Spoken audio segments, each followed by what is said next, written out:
మే 10వ తారీఖున జరిగేటువంటి లక్ష్మీ కుబేర హోమం అనేది కూడా నేను తలపెట్టబోతున్నాను. అక్షయ తదియ రోజు పుష్కర కాలంలో ఈ యొక్క లక్ష్మీ కుబేర హోమం తలపెట్టబోతున్నాను.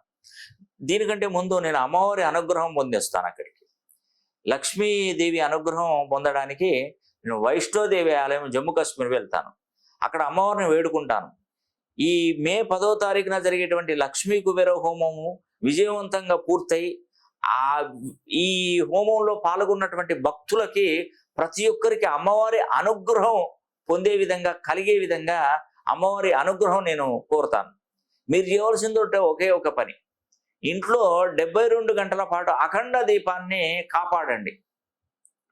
ఆ ఒక్క అఖండ దీపాన్ని మీరు కాపాడినట్టయితే లక్ష్మీదేవి అనుగ్రహం మీకు పొందినట్టేనండి. ఇక మీకు ఎప్పుడు కూడా దేనికి సమస్య ఉండదు.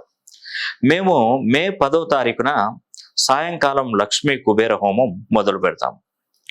మీకు ఇచ్చినటువంటి స్లాట్ ప్రకారం ఆ టైంలో మీ గోత్రనామాల మీద హోమం జరుగుతుంది. ఇదే టైంలో మీరు ఇంటి వద్ద ఒక పెద్ద పాత్రను తీసుకొని దాని నిండా గల్ల ఉప్పును, దొడ్డు ఉప్పును నింపి ఆ ఉప్పు మీద ఒక ముంతలో నూనె పోసి ఆవు నెయ్యి కానీ, కొబ్బరి నూనె కానీ, నువ్వుల నూనె కానీ ఈ యొక్క నూనెను వేసి 72 గంటల పాటు అఖండ దీపాన్ని వెలిగించి కొండెక్కకుండా కాపాడాలి. అప్పుడు మీ ఇంట్లో లక్ష్మీదేవి ప్రసన్నం అవుతుంది. ఇది నర్మదా నది పుష్కర కాలంలో జరగడం అనేది 1000 గజకేసరి యోగాలతో సమానంగా ఉంటుంది.